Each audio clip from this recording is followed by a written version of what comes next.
Magandang umaga. Ito si Roberto Official TV, nagbabalik sa ating Muntin Channel. Yung mga hindi pa ho nakasubscribe dyan, subscribe kayo sa ating Muntin Channel. At huwag niyong kalimutan i-click ang notification bell para ma-notify po kayo sa mga bagong video ang ating i-upload. At magandang araw nga pala dyan sa Pilipinas, Luzon, Visayas at Mindanao. Ganun na rin sa ating mga kapatid na OFW sa mansulo kayo ng mundo naroon. Magandang buhay po para sa inyong lahat. At naway lagi po tayong nasa maayos na kalusugan. Yan, pag-usapan natin ito. Medyo controversial talaga to at pinag-uusapan po sa social media, no? Yung pag-endorso ni Semenet dito kay Manggangusin or Amy Duterte o ano pa, whatever pa kung anong tawag dito. Nakita natin na parang naggagamitan lang tong dalawa nito. Si Amy, ginagamit si Semenet para sa kanyang political ambition. No, alam naman natin kamakailan kasama ito sa kanyang kapatid na alyansa, pero dahil nga sa ginawa niya na pag-iimbestiga dahil sa pagkahuli ng kanyang mahal na si Digongyo, ay nagsagawa siya ng investigasyon diyan sa Senado. Although alam natin nakaresist tong Senado pero mas inuna pa niya yung investigasyon na to kaysa dito sa kanyang kaibigan na pinaplastic niya, no? At alam naman natin ito may na impeachment na dapat inuumpisahan na nila. But anyway, mabalik tayo sa usapang ito, no?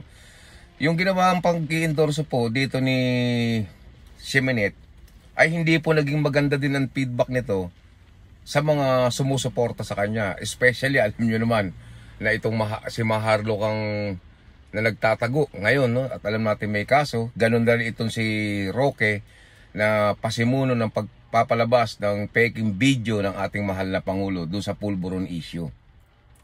Kanya-kanya silang opinion dito no? At sa tingin nyo ho ba yung ginawa ni Semenet na pag-i-endorso dito sa kanilang political ads na itim ang mga budhi, magkakaroon ba ng magandang resulta to o mananalo ba itong si Manggangusin o Amy Duterte? Ganun na rin si Madam Imelda na inendorso din itong anak niya, no? Siguro walang alam si Madam Imelda rito sa ginagawa ni Amy Manggusin o Manggangusin or Amy Duterte sa kanyang kapatid. No? Alam nyo, yung political ads na ginawa nila, alam natin na sino nasa likod dito Actually, sabi ko nga, isasama natin itong si Daryl Yap, no? Yung gumawa ng pelikulang Made in Malacanang, na lumalabas sa Made in Malacanang, masama si PBBM, at napakababuti si Manggangusin, Amy Duterte. No? Sa tingin nyo mga kababayan ko, kasi tignan nyo yung kanyang itim, na pag-i-endorso, ito papakita ko lang sa inyo, na talagang matatawa po kayo. Bumagay po sa dalawa, itim ang budhi, itim ang kalooban, walang pagmamahal sa malasakit o pagmamahal sa mga mamamayang Pilipino, especially itong kapatid ni Amy Manggusin Duterte na si PBBM na binatikos na ng pamilya Duterte, siniraan na.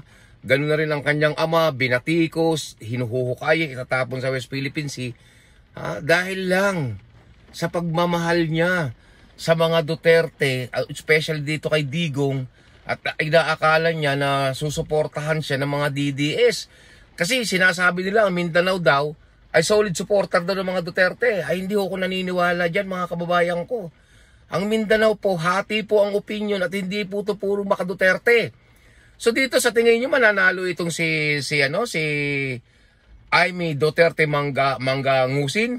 Malabo po. Dahil hindi nga siya pumasok sa Magic 12 Tingnan niyo itong itim na to.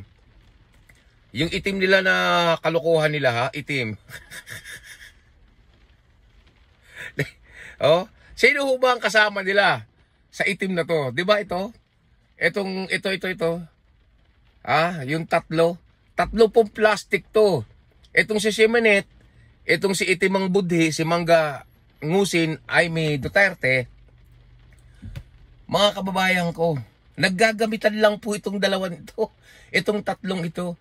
Si Daryl Yap po ang kumukontrol sa isip At sa ano, yung ano ni Amy, Manggusin. Lahat po ng sasabihin ni Yap ay sinusunod po ni Manggusin, no, ni Amy Duterte.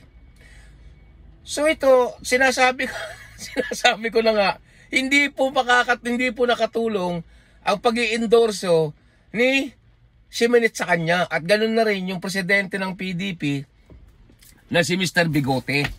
Diba? May basbas po yun eh. Hindi naman i-endorso ni Bigote to kung walang basbas itong si Ximenez. Tumatakbo na po yung tinatawag na strategy nila para manalo yung mga pumapabor dito kay Ximenez. Kasi gagamitin po niya yan para i-block o iharang ang kanyang impeachment kung sakasakali. Alam naman natin, Bongo, Bato, kahit na manalo si Bato, hindi niya mapapakinabangan yan. Dahil unang-una, paglabas ng warrant of arrest si Bato, siguradong kukunin po yan. Diba? Ganun na rin si Bongo. Sabi nga ayon sa mga impormasyon o napapanood natin balita, na posible baka itong buwan na to, or next month, lumabas na yung pangalawang warrant of arrest na kung saan itong si Bato ang huhulihin, di ba? So dito ano ho talaga mga DDS gamitan po sila ng gamitan ng gamitan. Itong si Manggusin Amy Duterte na to, mas pumapabor sa mga Duterte kahit binabatikos ng kanyang mga kapatid. Ito, panoorin nyo. Oh. Itim ngayon ang kulay ng bansa. Itim daw ang kulay ng bansa. Sabi nila, itim daw. Paano naging itim ang kulay ng bansa? Napakaganda po ng bansa ngayon sa pamamalakad ng ating mahal na Pangulo. Ginagamit po nilang propaganda yung salitang itim ang bansa, gutom ang mga Pilipino. Tingnan nyo Gutom daw at krimen. Gutom daw at krimen at nagluluksa. Wow! Gutom at krimen nung panahon ni Duterte. Yung mga namatay nung panahon ni Duterte, yung naging biktima ng EJK, hindi ba mas maitim yun? Mas magulo yun? Mas matindi ang krimen nung panahon ng matandang Duterte? Di ba? Gutom. Hindi po gutom ang Pilipinas. Gutom lang, sinasabing gutom dahil itong mga lintik na mga anti-Marcos na to, kahit na maayos ang buhay nila, sinisiraan nila at binabanata ng administrasyon ang Marcos. Alam nyo kung bakit? Dahil nga mga antay. Di ba? Hindi nila nakikita yung ganda. Ginigipit ang hindi kaalyansa. Ginigipit daw ang hindi kaalyansa. Sabi ni Amy Manggusin Duterte, ginigipit daw ang hindi kaalyansa. Wala akong ginigipit, Amy. Hindi ginigipit ang kaalyansa. Ang hindi kaalyansa ni PBBM, yun na nanggigipit kay PBBM. Napakawala mong kwentang ate. Ading mo yan. Pero mas kadugo mo, kapamilya mo, kadugo mo, hindi mo pinaburan. Mas pumabor ka sa mga Duterte na bumabati ko sa iyong kapatid. Bumabati ko sa iyong ama. Binabastos ang inyong pamilya. Diba? Pero sino lang ba ang may ginawa? Sino ang may ginagawa?